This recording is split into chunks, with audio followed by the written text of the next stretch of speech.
Bonjour tout le monde. Bienvenue à la Hope Sunday de ma part. On a eu le privilège d'avoir toute une série sur la guérison et c'était très très chouette. Je vous encourage, si vous n'avez pas eu l'occasion d'écouter les messages, d'aller les écouter. Et pour finir aujourd'hui, j'aimerais lancer une invitation.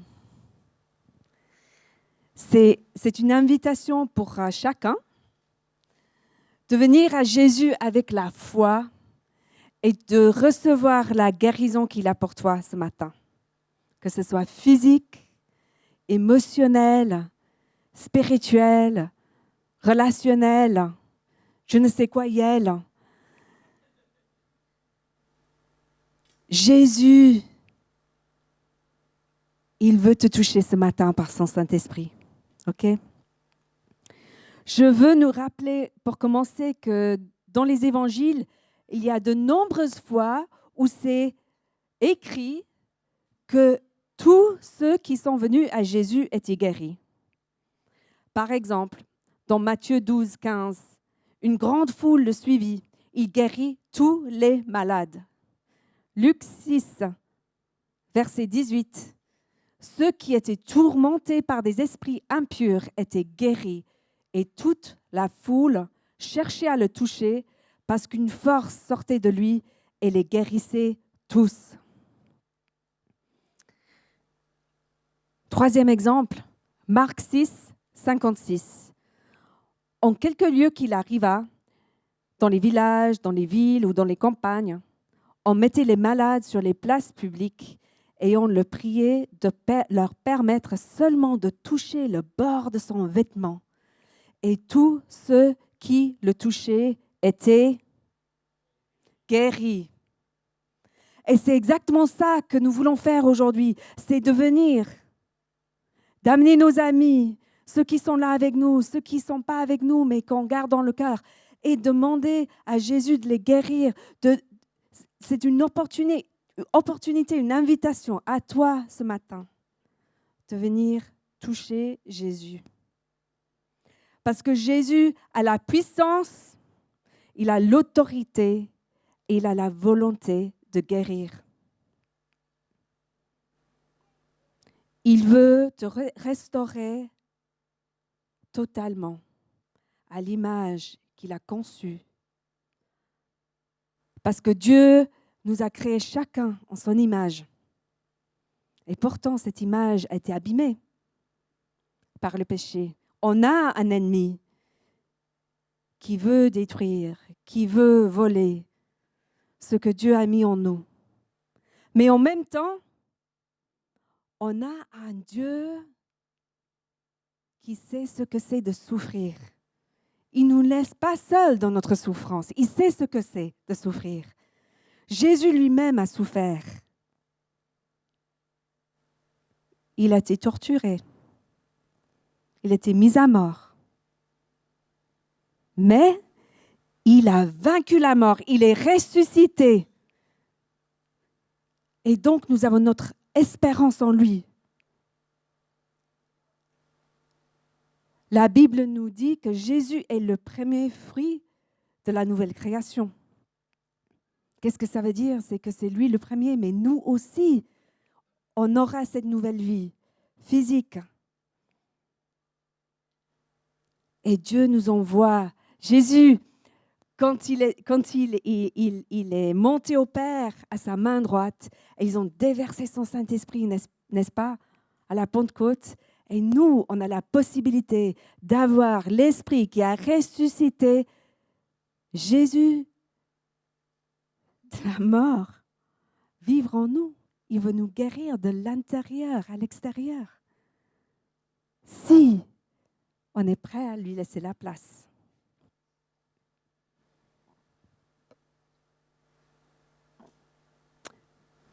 Jésus est notre espérance. C'est par lui que Dieu rétablit toutes choses. C'est ça la conclusion pour moi de cette partie. Il l'a fait une fois pour toutes à la croix. Il est en train de le faire parce qu'on voit son royaume venir. et il le fera. Jésus va revenir pour compléter ce qu'il a commencé et pour restaurer toute la création. Alors aujourd'hui, j'aimerais partager quelques histoires de gens qui sont venus à Jésus et qui ont reçu la guérison. Et on va commencer, je vais partager quelques histoires de la Bible, mais je veux commencer avec une histoire d'une famille de notre communauté, la famille Schwab, qui ont fait une vidéo pour nous.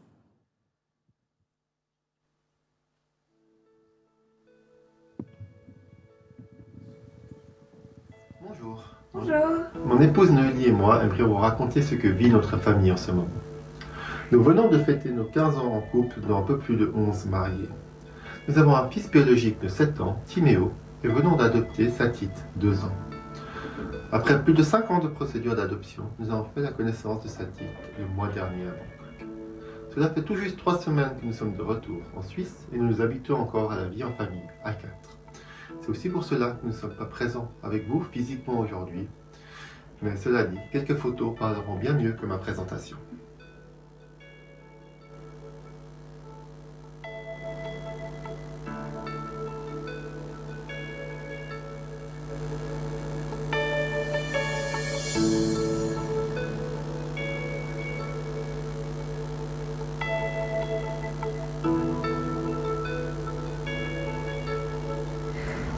Donc très jeune, en fait, les médecins m'ont diagnostiqué une maladie chromosomique qui a comme une des conséquences la stérilité. J'ai dû accepter que je ne pourrais pas avoir d'enfant biologique et c'est comme ça que l'idée de l'adoption a germé dans mon cœur depuis toute petite. C'est pas pour autant que j'étais en paix avec ce qui m'arrivait. Et au début de mon adolescence, j'ai poussé un énorme cri du cœur vers Dieu en lui demandant d'agir dans ma vie par rapport à cette injustice. Et je lui ai vraiment dévalé tout ce que je ressentais et je lui ai dit mes attentes. À ce moment-là, j'ai pas eu de réponse. Quelques années plus tard, lors d'une soirée avec l'église, j'ai eu la vision d'une femme enceinte. Et il était clair pour moi que Dieu répondait à ma prière. Mais à ce moment-là, j'étais encore trop jeune et je ne devais que attendre et lui faire confiance. Des années après, j'ai rencontré Alex et les médecins nous ont conseillé que si je voulais, malgré ma maladie, essayer de tomber enceinte, il fallait le faire rapidement. Sauf que voilà, on était encore dans nos études et c'était pas possible. Le moment venu, Timéo est arrivé très rapidement. Dieu a été vraiment présent tout au long du parcours. Parce qu'il y avait aussi de gros risques pendant la grossesse et tout s'est vraiment bien déroulé. Entre ma prière d'adolescente et puis le moment où j'ai eu Timéo, il y a eu à peu près 15 ans qui se sont passés. Donc ça faisait quand même beaucoup d'attentes et durant ce moment-là, à aucun moment j'ai remis en cause la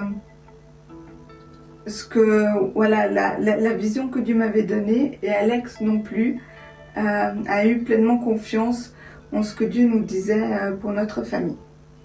Donc avoir Timéo, ça n'a en rien affecté mon rêve d'enfance de pouvoir adopter et dès qu'on a eu l'âge légal, on a pu entamer la procédure. Tout ça, c'était il y a 5 ans. Donc avec l'arrivée de Satit, en fait, maintenant on est une famille de 4. Et pour moi, c'est vraiment la réalisation d'un rêve divin.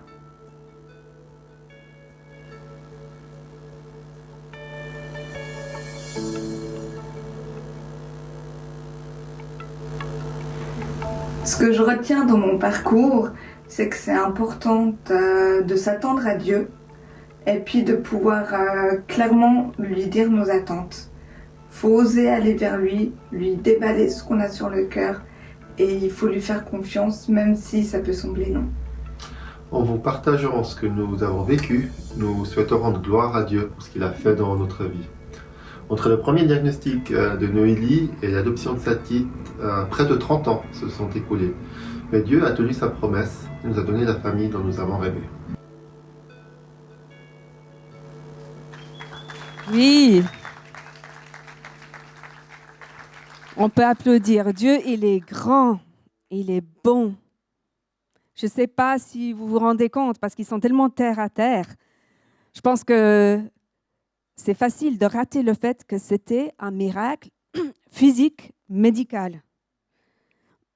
Et qu'il y avait plein de choses qui auraient pu mal se passer à cause de la maladie de Noélie, mais aujourd'hui, elle est guérie. Elle a un fils biologique et puis ils ont un fils adopté. Noélie a osé aller vers Dieu. Elle a osé déballer son cœur, ses sentiments, ses pensées, ses attentes même. Et ensuite, elle a fait confiance en lui pendant des années, de longues années. Mais Dieu est fidèle, il est bon. Et il y a une chose de plus que j'aimerais vous souligner dans cette histoire. C'est que cette guérison, ce n'était pas uniquement pour Noélie et pour Alex et pour Timéo. Dieu a guéri Noélie et eux, ils ont choisi de donner cet amour qu'ils ont reçu plus loin. Il lui a donné cette rêve d'adoption. Et moi, je veux vous dire quelque chose ce matin. Les gens guéris guérissent. Et les gens blessés blessent. Qu'est-ce que je fais avec ça? Qu'est-ce qui se passerait selon toi si moi et toi, on venait vers Dieu avec nos blessures? On ouvrait nos cœurs là où ça fait mal, là où on n'a pas envie, et on lui laissait nous guérir. À mon avis, on verrait des miracles qui vont beaucoup, beaucoup plus loin que nos propres vies. On verrait des miracles dans nos familles, on verrait des cycles générationnels coupés, on verrait des relations restaurées, des maladies aussi coupées pour le futur. Tu vois, Dieu te guérit. Il veut que tu sois restauré, mais il choisit aussi de nous utiliser, de travailler avec nous pour perpétuer cette guérison et amener son royaume plus loin. Tu te rends compte? C'est tellement beau.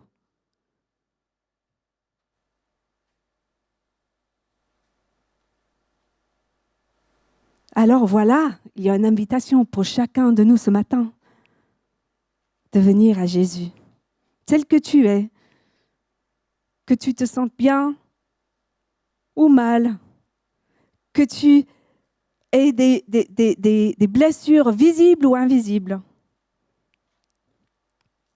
que ce soit évident ou moins évident, et de recevoir la guérison qu'il a prévue pour toi ce matin.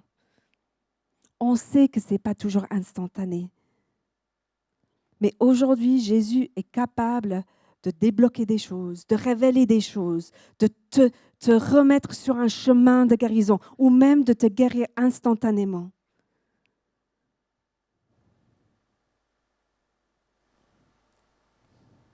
Est-ce que tu vas venir?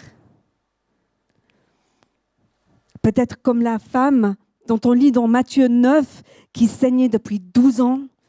Elle suivait Jésus dans la foule. Elle n'aurait pas dû être là, hein, parce qu'elle était impure. Et dans sa société, tout le monde qu'elle touchait deviendrait aussi impur. Elle ne devrait pas toucher un homme, surtout pas un rabbin, pas un homme qui n'était pas son mari, disons.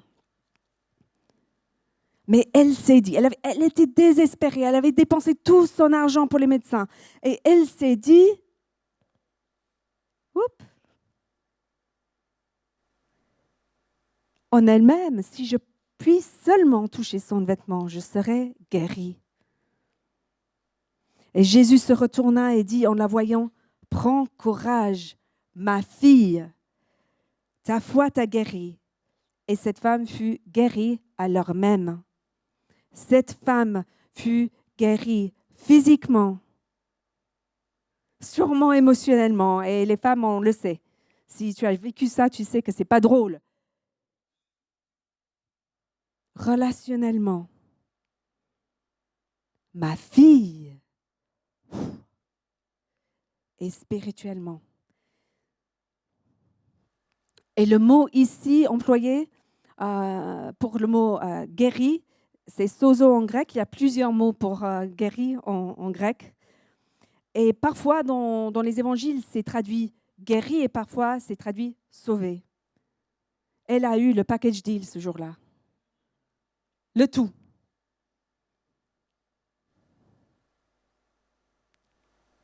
Et c'est ce que Dieu veut pour nous aussi. Viendras-tu tel que tu es, peut-être comme l'homme aveugle qui s'appelait Bartimée, dont on lit dans Marc 10. Lui, il n'avait pas de vue, il n'avait pas de job, il n'avait pas d'espoir pour le futur. Il ne voyait même pas que Jésus était là. Il a entendu que Jésus passait, et il a commencé à crier. Jésus, fils de David, aie pitié de moi. Jésus, fils de David, aie pitié de moi. Jésus, jusqu'à ce que les gens disent, mais tais-toi, tu fais trop de bruit. Mais Jésus, qu'est-ce qu'il dit? Il dit, fais-le venir à moi.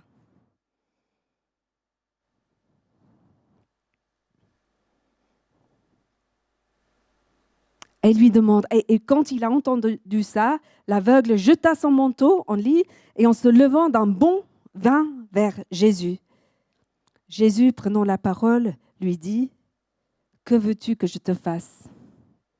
Que veux-tu que je te fasse ?» C'est pas évident, je vois rien.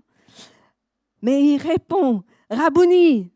lui répondit l'aveugle, « que je recouvre la vue. » Et Jésus lui dit, « Va, ta foi t'a sauvé. » Ouais, là, c'est sauvé, mais c'est le même mot.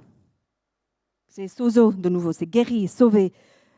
Il a secouru, si tu veux. Et aussitôt, il recouvra la vue et suivit Jésus dans le chemin.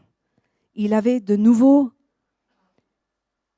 un espoir pour le futur. Il pouvait se réintégrer dans la société et travailler. Il était guéri physiquement. Et puis, la dernière histoire que j'aimerais partager, c'est à propos de l'homme à la piscine de Bethesda qui était paralysé depuis 38 ans. 38 ans. Lui, par contre, il n'est pas venu à Jésus. Il avait mis son espérance dans cette eau qui, les gens croyaient, avait des pouvoirs guérissants et que quelqu'un peut-être allait l'amener et le mettre dans l'eau au moment venu où ça commençait à bouger. Malgré tout ça, Jésus est venu vers lui pour lui offrir la guérison. Il lui dit, « Veux-tu être guéri ?» Moi, je trouve la réponse de ce mec intéressant. Parce qu'il ne dit pas oui, il ne dit pas non, il commence à répondre avec des excuses. Mais moi, tu sais, je ne peux pas, et puis je ne peux pas aller dans l'eau, et personne n'est jamais là pour m'aider. Et puis, ça me rappelle moi quand je viens sur la défensive. C'est pas de ma faute, tu sais, moi, j'y étais pour rien. Tu sais, quand tu es blessé, c'est souvent comme ça qu'on réagit, n'est-ce pas? C'est comme s'il avait pris cette invitation sincère de Jésus comme une reproche ou un jugement. Mais tu sais quoi? C'était réellement une invitation. Jésus, il insiste. Il lui dit, « Lève-toi, prends ton lit et marche. » C'est aujourd'hui le jour.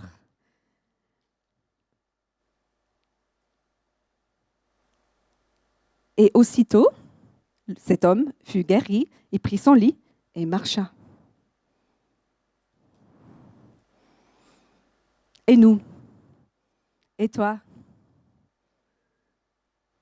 Comment tu vas répondre à cette invitation? Parce que Jésus t'invite à venir tel que tu es,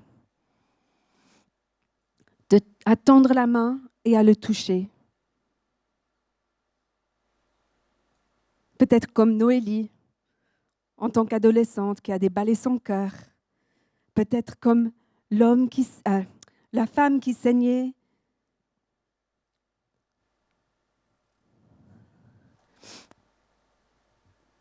Peut-être comme l'homme aveugle qui a crié pour la miséricorde.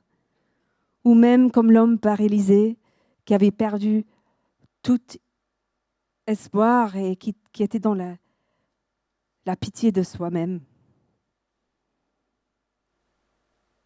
Je sais que ce n'est pas facile. Je sais que peut-être en toi, comme cet homme, il y a des excuses. Mais ce n'est pas de ma faute. Il y a ceci qui m'est arrivé. Il y a mes parents qui sont comme ceci. Tu sais, dans ma famille, ça se passe comme ça depuis des générations. Mais tu sais quoi? Je comprends. Et Jésus aussi. Mais Jésus, il est beaucoup, beaucoup plus fort, plus puissant que ces chaînes qui t'empêchent d'être libre. Et il a tellement envie que tu viennes vers lui aujourd'hui. Il est fidèle. Il est capable de guérir et il veut guérir. Alors voilà. Voici comment on va faire. On va bientôt ouvrir un temps de ministère où, comme Yann a déjà dit, il y a un espace là où il y a les équipiers de prière. Tu peux aller quand tu veux. Tu peux prendre du temps seul avec Dieu, là où tu es, à ta place. Tu peux prier avec un ami. Tu peux prendre du temps juste pour recevoir de lui. Mais si tu as quelque chose à lui donner, à remettre à la croix aujourd'hui, je t'encourage vraiment de prendre un pas de foi. Et de prier avec quelqu'un.